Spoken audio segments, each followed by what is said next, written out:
Que num dia que a gente trata de um caso, o homem que mata a mulher, mãe do filho, não tinha nem 30 dias de vida, tem a outra que morre enforcada, tem a outra que morre numa confusão de assédio dentro do ônibus. Agora eu pergunto à senhora, como legisladora, o que é que a gente pode avançar? Então, eu queria só fazer um comentáriozinho com relação à morte da moça que morreu no coletivo ali, porque ela foi assediada e recusou o assédio. Estava acompanhada do namorado, então mais que natural recusar. Em razão disso, ela é agredida e morta. Então, para mim, isso é feminicídio sim, porque está claro a questão de gênero. Ela morreu por ser mulher e não aceitar o assédio. Então, para mim, são 2 feminicídios, o que nos entristece muito. Hoje, eu assumi a comissão, a Procuradoria da Mulher. O que significa isso? Para mim, simbólico, porque eu venho para o parlamento com esse desejo de trabalhar contra a violência doméstica, trabalhar pelo empoderamento da mulher, falar de empreendedorismo, de todas as pautas necessárias ao fortalecimento da mulher. E essa é uma das que me machuca muito. Eu vejo, o ano iniciou, 3 dias do ano, 2 mulheres mortas. Olha que estatística péssima, né? Então, nós vamos ter que usar a Procuradoria, que tem essa função de fazer esse debate o debate público contra a violência e buscar parcerias no governo ibanês, nas secretarias, Secretaria da Mulher, de Justiça, para que a gente possa implementar políticas públicas que consigam livrar essas mulheres. Mas uma coisa que para mim é fundamental, nós precisamos falar de educação. Ou a gente educa o nosso netinho, o nosso filho, os meninos na escola a respeitarem a mulher, ou você não consegue evitar essa morte que aconteceu dentro do coletivo, por exemplo. Verdade. Então, tem que se tornar uma questão natural, esse respeito à mulher, a diferença. Quando ela disser não, é não. Quando ela não aceitar o seu assédio, vira as costas e vai embora. Mas o homem precisa ser preparado, infelizmente, para aceitar a frustração, porque ele não aceita o não como resposta. É verdade. Olha, achou a mulher bonita, assediou. Quando ela diz, não quero seu assédio, desculpa que eu estou acompanhada, aquilo que era um carinho já virou ódio. Na mesma hora. Quer dizer, virou ódio e ele vai lá com a faca e tenta matar. E tenta matar, não, esfaqueou e matou, né? E aí, se queria atingir o companheiro, se queria atingir ela, não interessa. Virou ódio em razão do não, de uma frustração. E o tanto que parece comportamento de animal selvagem. Muito, porque é como se a pessoa estivesse ali querendo satisfazer um instinto, né, da natureza, e que quando é frustrado, reage com violência da mesma maneira que um cachorro tá com um brinquedo, vai comer alguma coisa, se você põe a mão, ele te morde. Quer dizer, esse homem, ele tá absolutamente incapaz de viver em sociedade, porque ele não lida com um nãozinho. Um não, isso. Mas você concorda que isso é muito, como você falou mesmo, isso é animal. Imagine se a mulher tá no ônibus acompanhada de alguém, aí vem um fulano de tal, faz um gracejo e ele acha mesmo que isso ia render alguma coisa. Pelo amor de então Deus. É falta até de inteligência, né? Porque não ia render, e aí quando não rende, em vez de só se reduzir ali a sua insignificância, virar as costas e cuidar da vida, não, aí resolve agredir. E estava fazendo o quê com a faca dentro do ônibus? Pois então, uma arma branca ali num transporte coletivo cheio de gente em volta. Já mal intencionado. A senhora mencionou 2 feminicídios, né, como a senhora considera agora em 2023, mas isso a gente ainda está colocando ali na tarja 3 mulheres mortas em 3 dias, porque teve o feminicídio do dia 31. Quer dizer, exatamente. A gente está realmente vivendo uma situação calamitosa. Eu queria pedir licença para a senhora num minutinho, porque, gente, veio a calhada a doutora Jane nos encontrar aqui hoje, no momento em que esse tema volta ao noticiário, mas a função também dessa entrevista é familiarizar o rosto dos nossos distritais com o nosso grande público, para que você em casa também seja acostumado a acompanhar a política, acompanhar o que está acontecendo na CLDF, porque político decente não tem medo de ser acompanhado nem pelo público, nem pela imprensa, porque está ali para trabalhar. Então eu queria apresentar ao público um rápido resumo da trajetória da senhora. Pode rodar, pessoal. Doutora Jane é natural de Brasília. Delegada da Polícia Civil, foi atleta de vôlei, enfermeira, professora de geografia na rede pública e diretora do Sindicato dos Professores. Exerceu diversos cargos, como secretária de Estado de Políticas para Crianças, Adolescentes e Juventude, administradora de Sobradinho e chefe da Controladoria Jurídica da Codeplan. Em 2018, ficou como suplente na CLDF.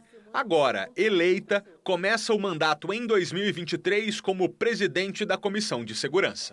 Doutora Jane, então a gente sabe que para resolver a questão da violência contra a mulher, a gente depende de uma educação e isso é uma coisa que a gente vai ter que esperar uma geração para ver, né, essa mudança mudar do ponto de vista da cultura, mas há questões que podem ser atacadas imediatamente. Vou trazer um exemplo, que eu acho que a senhora concorda, que é a questão da dependência financeira. Porque a gente sabe que a legislação é o Congresso que vai cuidar, é a Câmara, mas aqui localmente os distritais podem se mobilizar até para criar um apoio de rede de política pública mais forte para que aquela mulher que quer sair de casa, mas não tem dinheiro ou tem medo de passar fome ou dos filhos passarem fome, terem essa oportunidade, né? Sim, hoje nós temos 4 mulheres eleitas, né?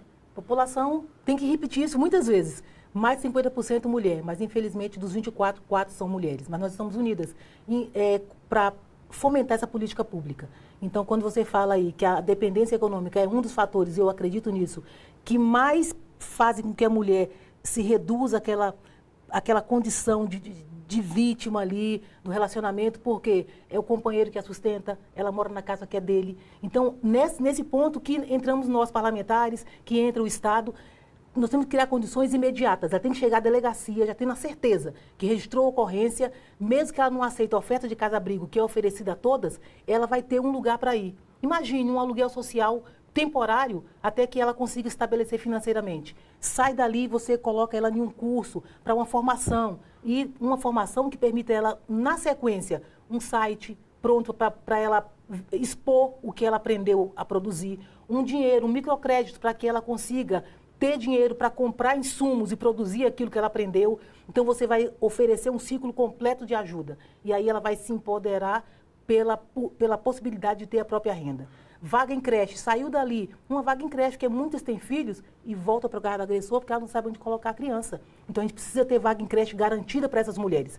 Então, existem hoje, já pronto, na estrutura do governo do DF, várias medidas que podem ser agrupadas, agregadas para oferecer condições a essa mulher de que ela vá à delegacia, faça o registro e ela não volte para a casa do agressor por falta de opção. Ela vai ter que ser colocada à disposição dela opções para que ela realmente saia e se fortaleça. Ela não pode chegar na porta da delegacia e falar assim, e agora, faço o que da vida? Uhum. Então, nós temos que ter alguém que já esteja acompanhando aquela mulher para dizer, você tem essa e essa opção para você sair. Ô, delegado, só esclarecendo, isso que a senhora mencionou são projetos existentes que basta que uma gestão eficiente os agrupe para virar uma política pública mais eficiente ou está precisando de mais dinheiro também?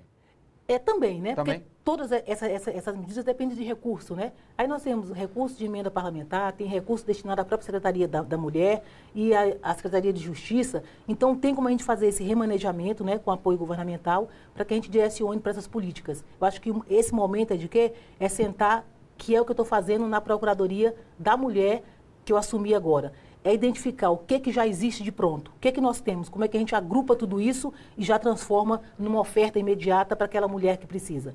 E aí, se uma vai lá e é atendida e tem essa oferta de ajudas para ela, ela fala, olha, fiquei segura.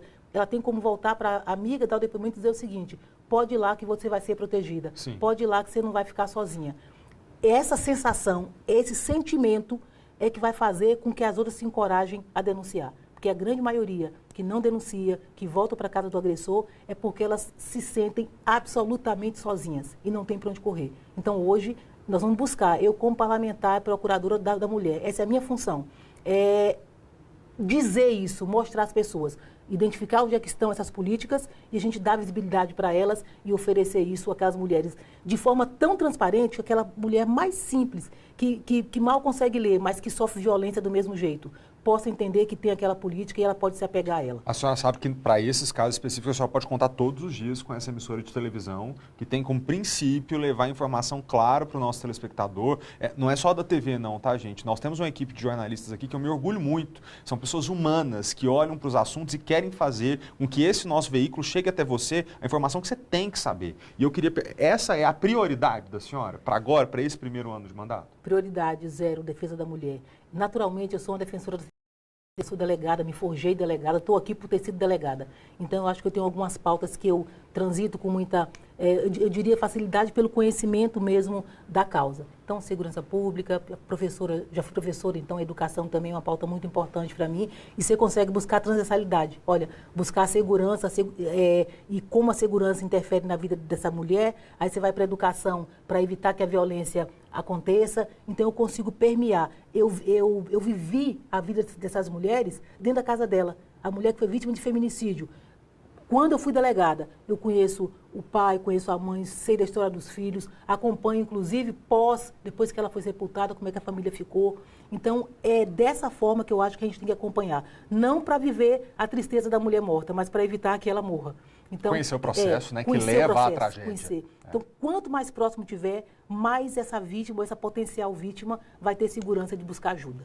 Muito boa sorte para a senhora. Obrigado pela presença mais uma vez. Conte sempre com a gente. Malta, só posso finalizar? Pode, fica à vontade. Poder público, a imprensa, que tem um papel fundamental. Aí o SBT, que sempre foi parceiro nisso, mais o parlamento. Se nós nos unirmos, nós vamos conseguir fazer uma boa política para o bem maior, que são as pessoas, as mais simples, as que precisam de ajuda. É por isso, gente, que nós vamos fazer todo o esforço possível para que nesse mês de janeiro e comecinho de fevereiro, todos os 24 distritais passem por esse estúdio, numa iniciativa de você que está em casa, conhecer os rostos que nós elegemos, acompanhar quais são as propostas, entender que eles do lado de cá tiveram a confiança do nosso voto, mas cabe a nós também da comunidade fiscalizar se estão cumprindo com aquilo que falaram. Até para que a relação, doutora, seja honesta. Porque pode ser que daqui 6 meses a senhora volte aqui no estúdio e fale assim, Malta, aquilo que eu te disse em janeiro eu não consegui cumprir, mas foi por isso aqui.